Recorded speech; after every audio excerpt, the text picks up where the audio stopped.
So for school leaders, a lot of schools, especially in the United States, but I would say really traditional schooling is relatively a top-down structure, meaning, you have your central leadership, oftentimes as a director or superintendent, and then you have either lead teachers or principals that oversee individual buildings, and then down to the teachers, right?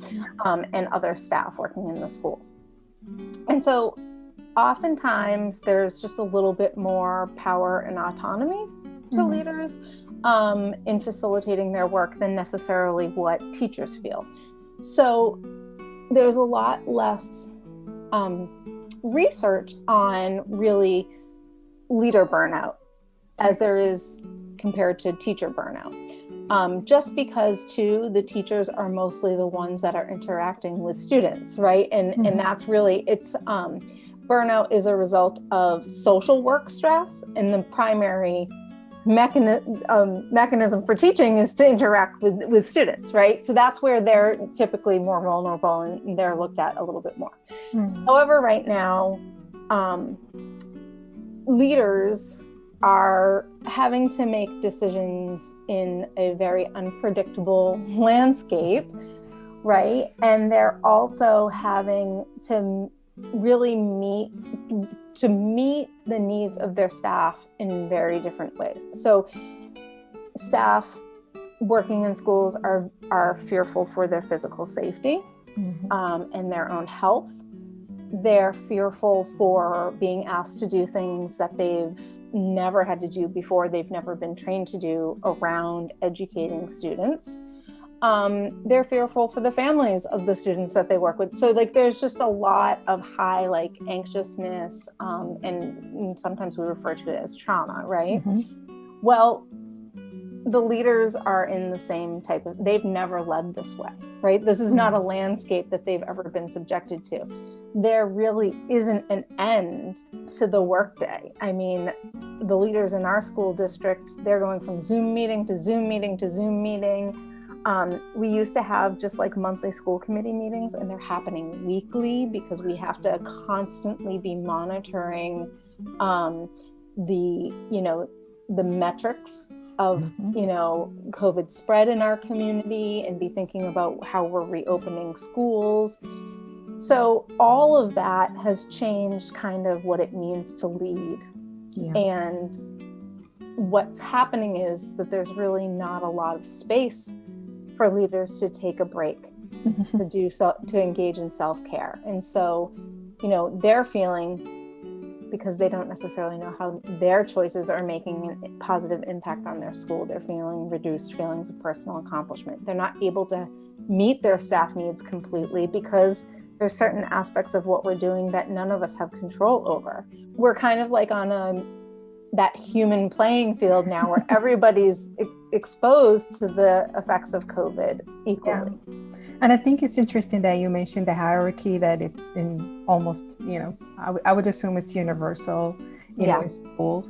And if you think about how COVID really not just shift the structure of that hierarchy where everyone have to participate in an equal level, but also you think, even though you are, doing your role as an educator, you still have life at home. So between that and going back, it's just, I think it's a lot to deal with. And really life at home isn't at home anymore, it's at work, because we're working in our homes. So our school committee meetings, our leadership meetings, they're all, for the most part, still happening remotely from people's homes.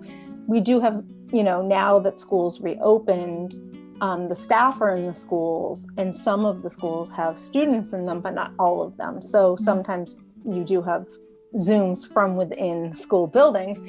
But for a long time, we were working from home, and there was no fine line between where you leave home and go to work. It's funny because initially, when we were having conversations about how do we promote self-care, right? How do we promote the space for people to actually be able to take care of me? and be a healthy version of myself so that I can show up and I can do the work that I'm being asked to do. And to be empathetic to others, right? Again, because burnout, cynicism is the antithesis of empathy, right? So that we're trying to work away from that. Mm-hmm. However, I actually just attended a virtual conference where one of the plenary discussions was about how self-care for educators has become an additional burden that school systems have put on them. Mm. So it's not enough for us to just say, we acknowledge that you need to take care of yourself, so we're going to bring in some yoga classes, we're gonna, have mindfulness, like meditation rooms, we're gonna, whatever, we're gonna start groups. But if all of this is in addition to what is actually the work that's burning them out, it becomes it's not the responsibility of your community and your school structure to take care of you. It's your responsibility to take care of you so that you can come and do all of this extra work. Yeah. So the new idea is really, again, asking communities that support schools, leaders that make structural decisions for programming and allocation of funds and things like that. And not just teachers, but everybody to think about, how do we restructure what we do on the daily so that we can start to provide space. Because if you actually ask some educators and leaders what they would be best version of self-care, some of them might say, to spend time with my family at home. But if I'm constantly at home and staying up until like 3 or 4 o'clock in the morning, having to write lesson plans and redesign things virtually because I have to have all of these different platforms now that I manage learning through, I'm like tapped out at home. I don't have that. So like, I want that space to be my space. How do we promote the workday so that it's not just go, go, go on the screen, right? Like where, so it's really just starting to think about, like, empathy wise, how does the system that we're asking people to work within, how does it actually take care of them? Not how do they take care of themselves? Yeah. Some decisions or some, programs are implemented to help people. But as you said, it's actually an extra burden because you have to attend, you have to log in, you have to be, in time. And it's just, you feel like you are going through the same process of, I have to be there on the screen. But the reality may be sometimes all what you need is just close your computer and just sit on a chair and breathe. That's the simplest way of just taking a break and taking care of yourself. Just a reset to restart all over again. There's so much work that educators do that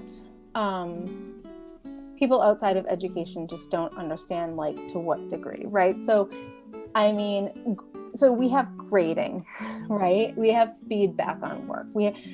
Educators as it is already work an additional amount of time. They call it extra roll time, right? Yeah. Outside of the traditional school day. And that's known. So like that's just the landscape of teaching. And so we like to minimize that as much as possible with the demands that are put on people. Mm-hmm. But it's really important to start to right now say, what are the essentials? So even if we are aiming to give a rigorous and equitable education to all students, do we have to still check off all of the boxes that we used to? So maybe we don't have to do so much grading, right? Yeah, we can't use an old evaluation system to evaluate our success in a completely new landscape. It's not going to work. Maybe we don't.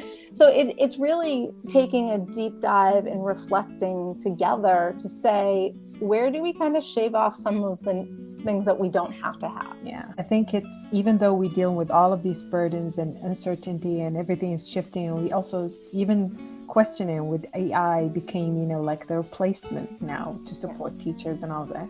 So it's a question that been coming up, what is the priorities and what do we need to change in education? Because the world is changing, as well as the education going to be part of it. It's just feels like we're trying to stick to the traditional old ways.